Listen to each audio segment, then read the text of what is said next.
예전 1999년도에요. 어간의 MBC 예능 프로그램 중에 일요일 밤이라는 인기 프로그램이 있었습니다. 아마 여러분들 기억하실 텐데요. 그 인기 프로그램 중에서도 또 인기가 있었던 프로그램이 있는데 그것은 인생극장이라는 프로그램이었습니다. 그 당시 그 주인공으로 이희재 씨가 이영자 씨와 함께 많이 나타나기도 했었는데, 그래서 빠밤 빰빠밤 빰빠밤 빰빠바바바밤 이렇게 하는 노래와 함께 그래 결심했어 하면서 자신의 삶을 두 가지의 선택지를 가지고 A로도 살아보고 B로도 살아보는 그런 인생을 함께 보는 그런 프로그램이 있었어요. 예를 든다면 이겁니다. 그 이희재 씨가 돈 많은 부자 여자와 결혼하는데 자기가 사랑한 사람은 아니에요. 그 삶이 A 삶이고, B는 자기가 너무 사랑하는데 가난해요. 그래서 힘들게 살까봐 그런 고민하는 A와 B의 삶에 대한 선택지를 가지고 빠밤 그래 결심했어. 내가 그래도 내가 사랑하진 않지만 그래도 우리가 인생을 행복하려면 돈이 있어야 돼 하면서 이제 부자와 결혼하는 거예요.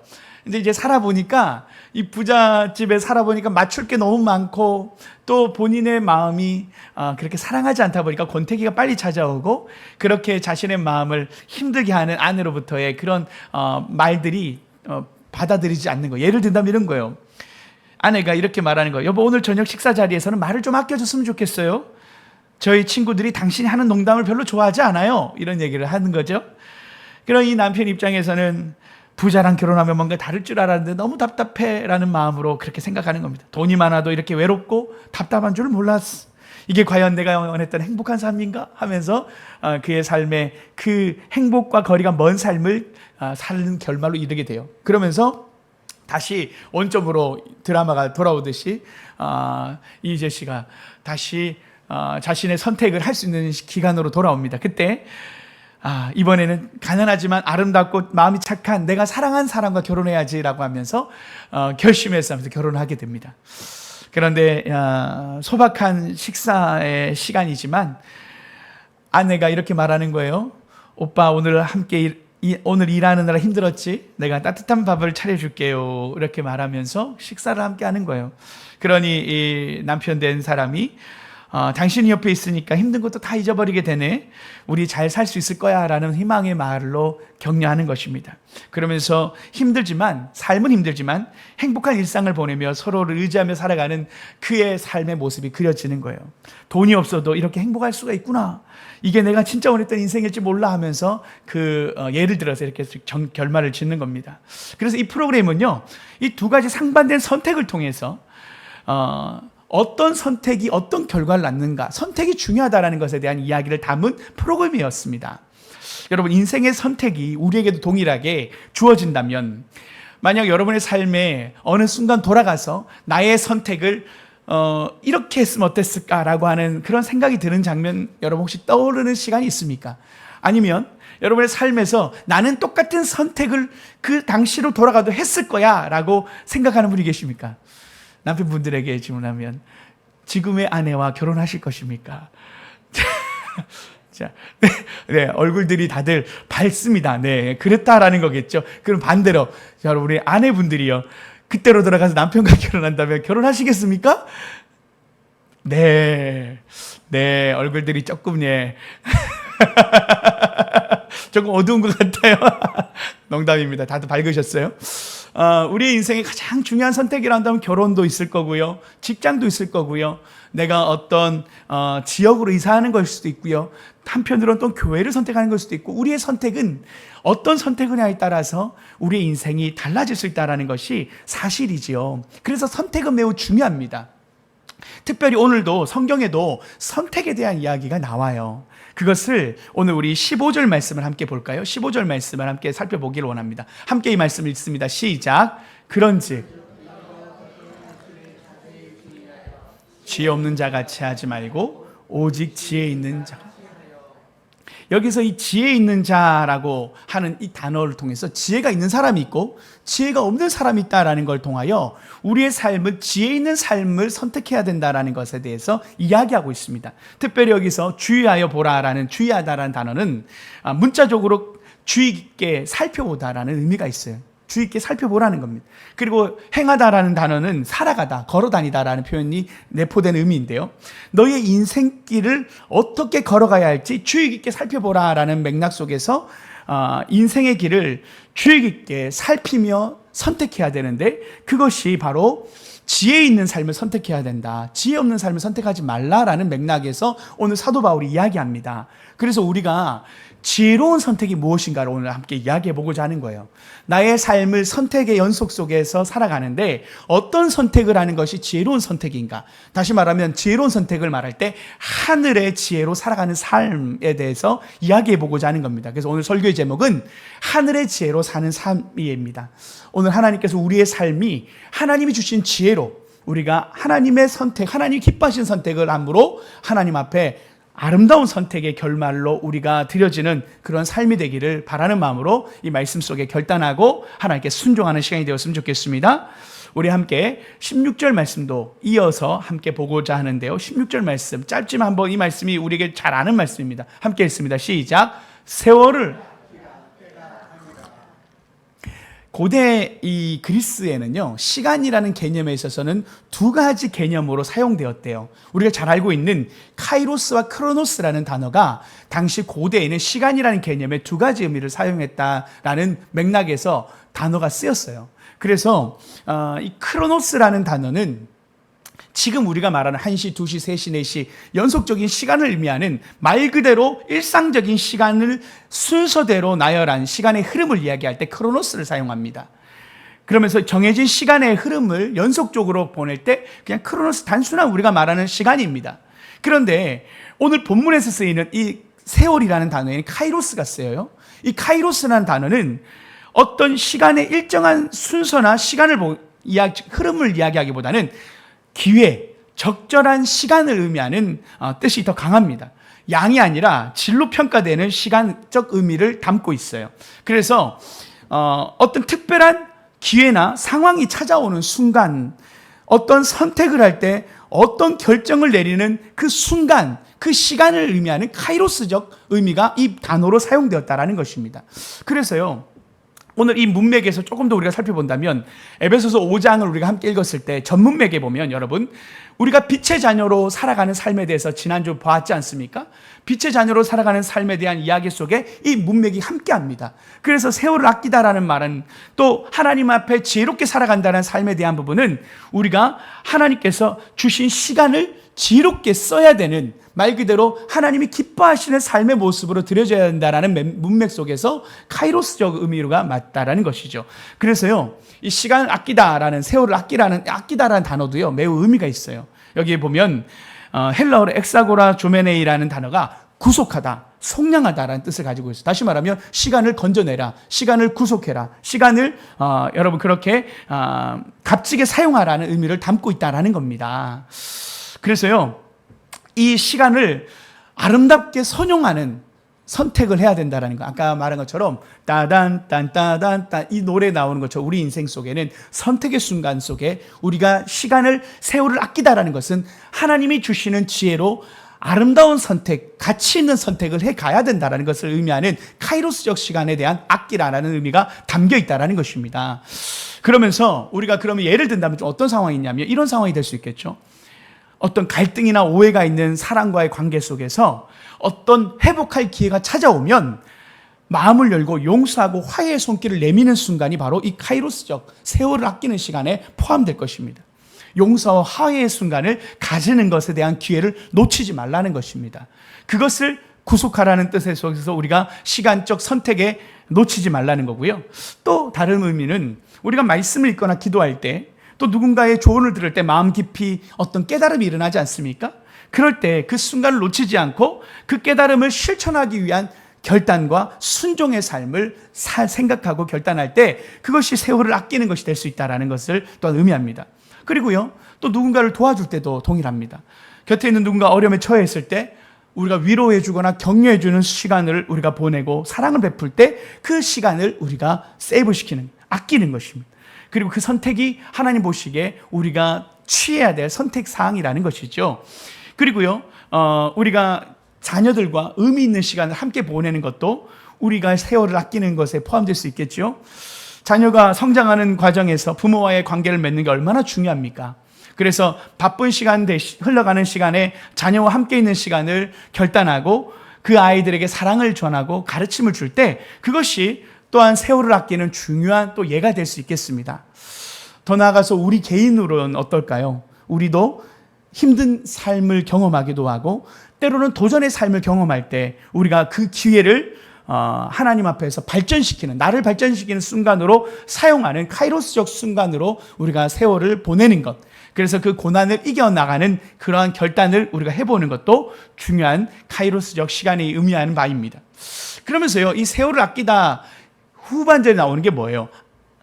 때가 악하니라는 표현 속에서 우리가 이 부정적인 악하다라는 단어 속에서 하나님이 주신 시간적인 맥락 속에 선한 것도 선택하지만 악한 것을 우리가 선택하지 않는 것도 매우 중요하다는 의미가 또한 내포되어 있겠죠. 그래서 마귀에게 빼앗겨 우리의 시간을 세상적인 쾌락이나 세상의 어떠한 것을 쫓아 살아가는 삶에 대해서 우리가 하나님 앞에서 그 시간을 지켜낼 수 있는 것, 그것도 악하다라는 시간 속에 우리가 사단의 어떤 공격적인 또 우리를 유혹하는 세상으로부터 우리가 하나님의 뜻을 실천하고 지키는 시간들로 결단하고 하나님 앞에 선택할 수 있어야 된다는 것을 의미합니다. 그래서요, 이 17절에 보면 이것을 이렇게 표현하고 있어요. 악한 자에게 빠지는 것을 이렇게 표현합니다. 17절이에요. 함께 있습니다. 시작. 그러므로. 네. 지혜 없는 자라는 단어보다 더 앞선 게 뭐냐면 어리석은 자입니다. 단순히 지혜 없는 삶을 사는 것은 우리가 어떤 것을 더 선하고 어떻게 살아가느냐가 좋은 것을 선택한다면 이 어리석은 자라는 건 결국 죄를 선택하거나 방금 말한 악한 때에 우리가 악을 행할 때 이게 어리석은 행동이겠죠. 어쨌든 하나님께서는 우리 그리스도인들이요, 믿음의 삶을 살아가는 데 있어서 거룩한 삶도 되게 소중하고 중요하지만 지혜롭게 사는 삶도 매우 중요하다는 이야기를 하고 있어요. 그래서 하나님 앞에 우리가 이 주의 뜻이 무엇인가 분별하도록 하라, 이해하라는 이 주의 뜻에 대한 부분을 우리가 늘 하나님 앞에 하나님의 뜻이 무엇인가를 우리가 생각할 수 있어야 된다는 거죠. 다시 말하면 우리가 중요한 결정을 내리기 전에 하나님의 말씀을 통해서 우리에게 원하시는 바가 무엇인지를 우리가 묵상하고 생각하는 것이 우리의 선택에 매우 필요하다는 것입니다. 예를 들어 우리가 직장을 선택하는 일이든 배우자를 선택하는 일이든 우리 어떤 하나님 안에서 어떤 무언가를 결정할 때 하나님의 뜻이 무엇인가를 우리가 생각하고 기도하는 것이 매우 중요한 우리의 선택의 지혜로운 선택을 위한 우리의 모습이 될 수 있다는 것이죠. 그러면서요, 사도 바울은요, 우리의 삶의 구체적인 하나님이 기뻐하시는 삶이 무엇인가를 조금 더 구체적으로 설명을 합니다. 그것이 18절 말씀이에요. 18절 말씀 한번 볼까요? 함께 했습니다. 시작. 술 취하지 말라. 아멘. 여러분, 이 말씀의 맥락이 여기서 나오는 거예요. 우리의 삶에는 선택을 할 수 있는데 술 취할 선택과 성령에 취하는 선택을, 우리의 삶의 시간을 우리가 선택하게 된다는 것입니다. 그래서 사도 바울은 구체적으로 너희가 술 취하는 선택을 하지 말고 성령으로 충만함을 입는 삶을 선택하라는 이 지혜로운 삶에 대해서 이야기하고 있는 거예요. 하늘에 속한 지혜가 무엇이냐면 바로 성령을 선택하며 살아가는 삶이라고 이야기하고 있다는 것입니다. 그래서 당시 에베소 그 지역은요, 이 술에 대한 문화가 많았습니다. 제사를 지낼 때도 술을 마셨고 이 술 문화와 함께 성적인 타락까지도 이어졌던 시대가 바로 이 에베소 시대였어요. 그래서 사도 바울은 이 술에 대한 문제가 당시 에베소 지역에 매우 그런 방탕한 시간에 많은 쓰는 사람들이 그 시간을 많이 썼기 때문에 이것을 견제하는 마음으로 가장 중요한 맥락에서 먼저 이야기하는 겁니다. 그래서 이 방탕이라는 것도 우리가 단어의 뜻을 보면요, 낭비하다는 뜻이 있어요. 그러니까 시간을 결국 낭비한다는 것고 인생을 낭비한다는 뜻이 방탕에 포함되어 있는 겁니다. 술 취하지 마라, 이런 방탕한 것이다. 너무나도 우리의 삶을 헛되게 보내는 것이다. 그러면서 오직 성령으로 충만함을 받으라고 이야기하죠. 여기 충만을 받는다는 것은 플레루스테라고 해서 현재 수동 명령이에요. 다시 말하면 단일회적인 우리의 성령 세례를 받을 때 그걸로 끝나는 게 아니라 늘 우리가 받아야 되는, 단회적인 것이 아니라 늘 성령으로 충만함을 받아야 되는 하나님 앞에 현재 진행형처럼 늘 하나님 앞에 우리가 성령으로 충만을 받아야 되는 것이고, 명령이라는 것도 우리가 기억해 봐야 되죠. 여러분, 여기서요, 참 대조적으로 사도 바울이 이야기하고 있는 게, 술에 취하면요, 사람들이요, 일시적인 만족함은 얻지만 자제력을 잃어버리죠. 그리고 말 그대로 자신의 삶이 방탕해지는데, 반면에 성령으로 충만함 받으면 어떻게 되죠? 마음과 삶이 새롭게 된단 말이에요. 그러면서 하나님을 기뻐하시는 삶을 살게 된다는 거죠. 이게 술 취하는 것과 성령에 취하는 것이 동일한 선상서 있는 것처럼 보이지만 결과가 다르다라는 것입니다. 모양은 뭔가 취하는 모습이에요. 성령에 취해도 취하는 것이고 술에 취해도 취하는 것인데 결과가 다르다라는 것에 대해서 사도 바울이 오늘 지혜로운 선택이 무엇인가를 계속 이야기하고 있는 것입니다. 그래서요, 지혜로운 삶이 성령의 충만함을 받는 삶이다라는 것을 이야기하는 것 아니겠습니까? 성령에 취하는 것은 술 취함과 달리 성령에 취하는 것은 절제와 거룩한 삶을 낳는다라는 것에 있어서 우리의 삶에 더 많은 풍성함을 주신다라는 거죠. 그래서 우리는 성령의 충만함을 입는 삶을 살아야 된다라는 것입니다. 자동차에요, 물을 넣으면요, 가려던 차도 멈춥니다. 그래서요, 자동차의 적절한 연료는 기름이죠. 성령으로 충만할 때 우리도 하나님이 기뻐하시는 삶을 살 수 있고, 악한 세력으로부터 우리가 하나님의 기뻐하시는 삶으로 결단하고 일어날 수 있는 그런 사단을, 우리가 마귀의 그런 괴략과 유혹을 끌어낼 수 있죠. 그래서요, 우리는 세상의 길로 빠지지 않는 성령 충만한 삶이 우리에게 필수적인 삶의 연료라는 것을 성경은 이야기하고 있습니다. 그러면서요, 오늘 사도 바울은 조금 우리의 그 성령 충만한 삶도 조금 하나님 주시는 메시지로 이어가고 있는데, 그것이 19절 말씀으로 계속 이어집니다. 사도 바울이 친절하게 이렇게 잘 설명해 주고 있어요. 19절 말씀입니다. 19절 말씀 함께 살펴봅니다. 시작. 시와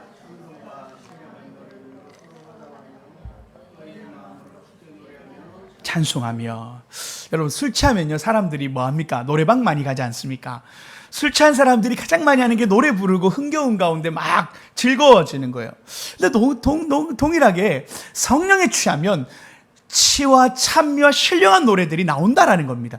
이게 오늘 사도 바울이 어떤 삶이 더 아름다운 삶인지를 계속 대조적으로 보여주고 있는데, 술 취하지 말라, 성령으로 충만받아라, 그러면 그의 삶은 시와 찬미와 신령한 노래들로 가득 찬다라는 것을 이야기하면서, 또 바르게 말하면 우리가 시와 찬미와 신령한 노래를 부르면 성령으로 충만해진다라고도 볼 수 있겠지요.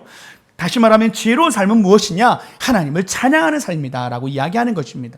시는 말 그대로 시가 될 수 있고 시편이 될 수 있고요, 신령한 노래는 우리가 성령으로 노래하는 자율적인 노래가 될 수 있고요, 그리고 우리가 말하는 이 찬송, 찬미라는 부분은 공동체가 함께 부르는 노래를, 곡조를 만들어서 함께 부르던 찬송가가 될 수 있겠고요.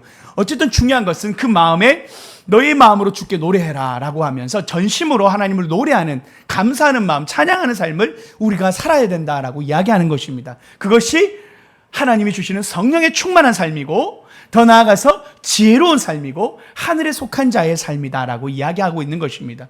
세상에 술에 취하거나 세상적인 것에 우리의 시간을 낭비하지 말고 하나님이 기뻐하시는 일에 우리의 시간을 선택하고 쏟아라라고 하는 것이 오늘 사도 바울의 메시지입니다. 그러면서요, 중요한 오늘 결론의 20절 말씀이 결론부입니다. 20절 말씀 함께 큰 목소리로 함께 읽어보겠습니다. 시작.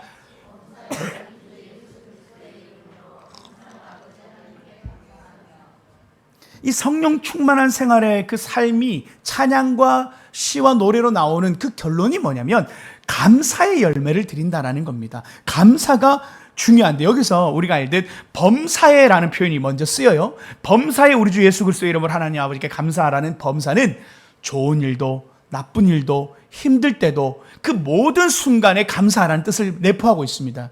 다시 말하면 우리가 좋을 때도 감사하지만 우리의 삶이 힘들 때도 감사하는 삶을 사는 것, 그것이 하나님 우리에게 원하시는 삶인데, 여러분, 우리가 이것이 우리 안에 성령 충만한 삶의 모습의 그 절정이 뭐냐? 하나님의 신앙의 믿음의 절정은 무엇이냐면 감사의 고백을 하는 것입니다.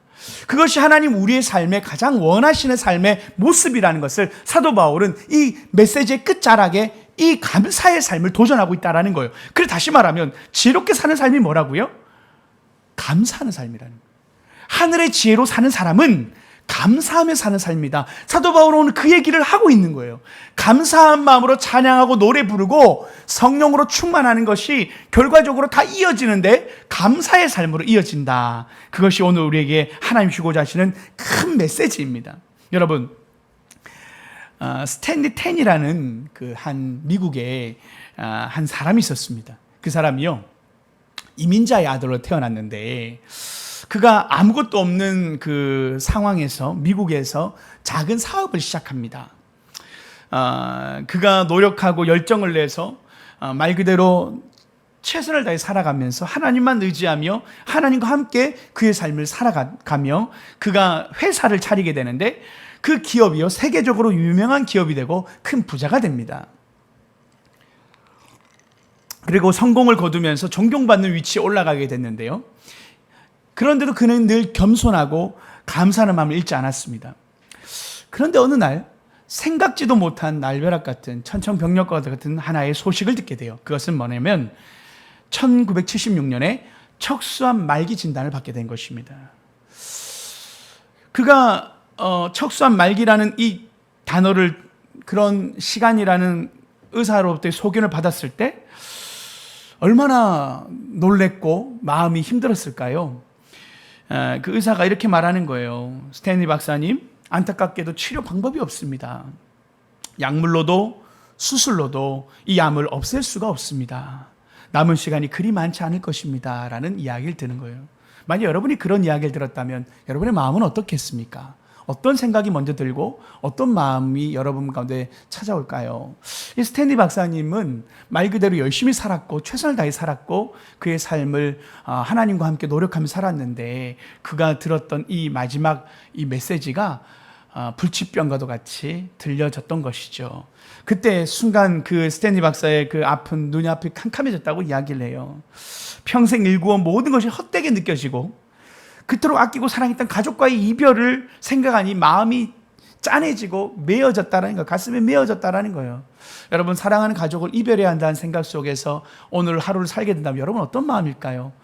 내가 만나는 우리 사랑하는 가족, 내가 사랑하는 자녀들을 이제 내가 돌보지 못하고 내가 떠날 수 있다는 생각 속에 이 스탠리 박사의 마음에는 아마 눈물과 절망이 있었을 것이죠. 삶을 다 포기할 것 같은 절망 속에서, 그런데 그 스탠리 박사님이 그 하나님 앞에 기도의 깊은 자리로 들어갑니다. 그러면서요, 어느 날 밤에 병상에서 이렇게 결심하게 되는 거예요. 하나님, 제가 지금껏 이룬 것은 모두 하나님이 주신 은혜 덕분입니다. 병이 찾아온 것도 주님의 뜻이라면 기꺼이 감사하겠습니다. 그러면서 이어서 그는 이렇게 이야기합니다.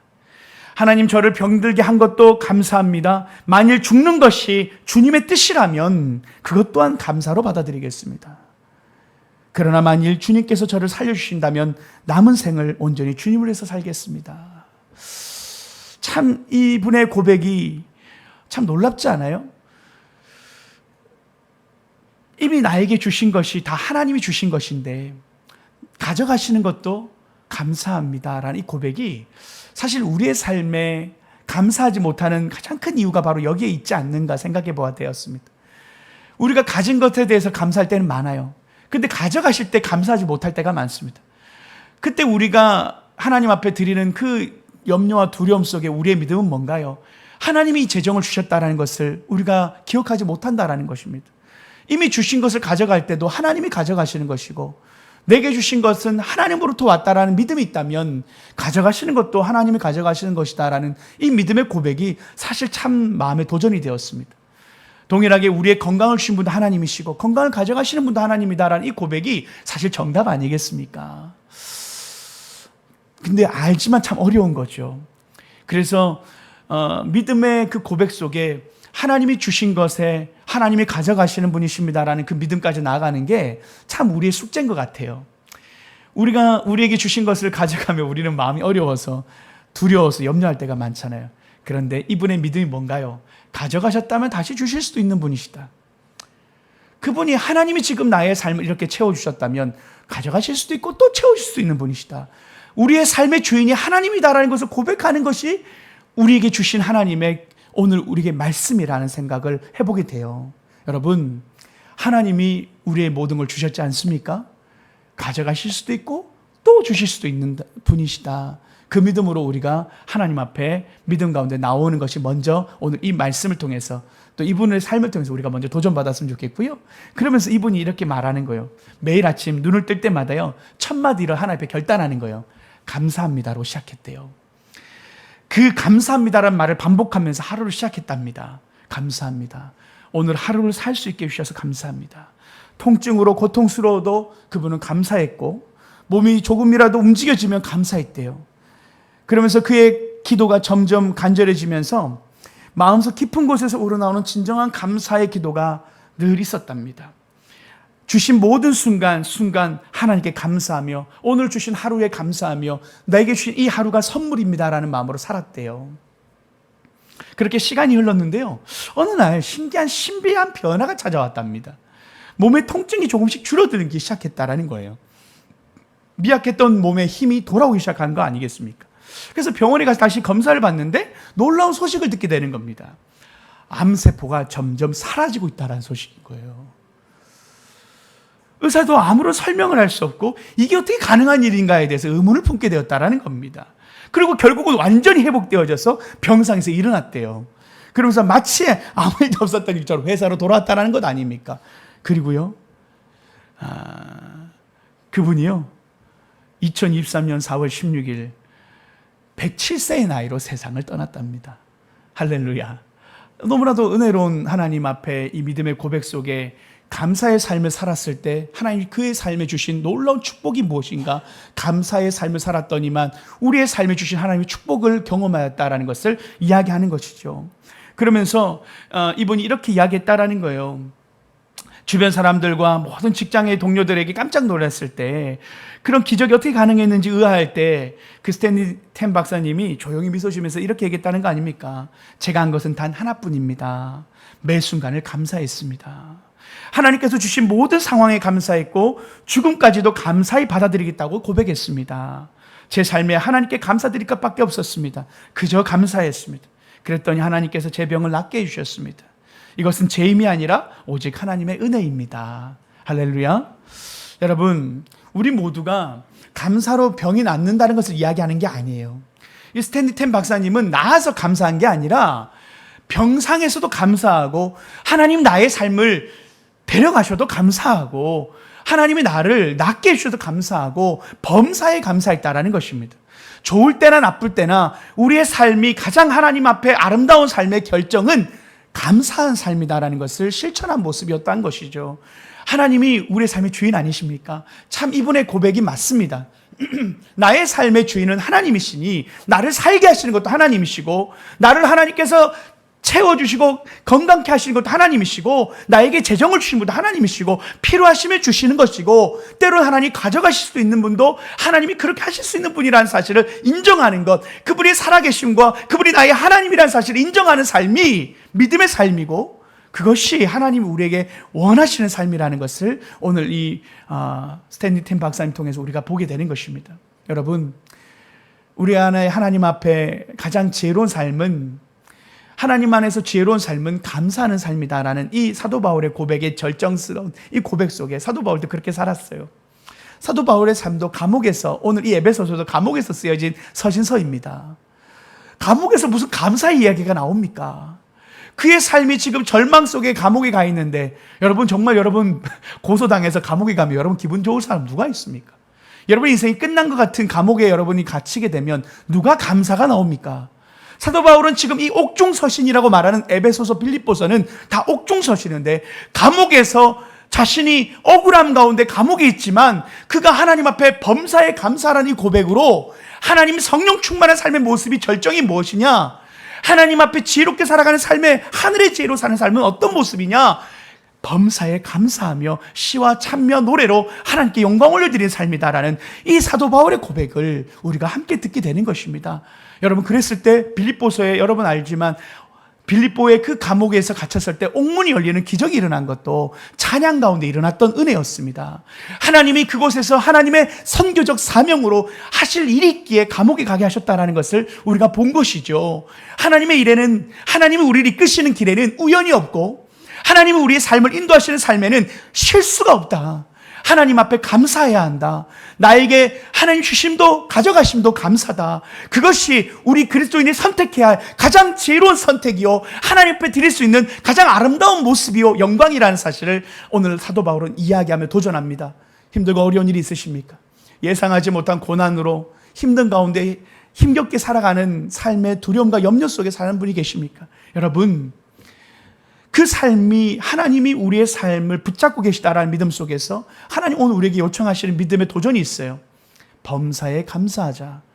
범사에 감사하라는 이 말씀은 때로 우리 인생에 고난이 있어도 감사하는 믿음의 고백을 잃어버리지 말아라는 하나님의 도전의 음성입니다. 여러분, 혹여나 지금 이 시간 어려움과 힘듦이 있을 때 우리가 선택할 수 있는 가장 아름다운 선택은 감사의 고백의 선택입니다.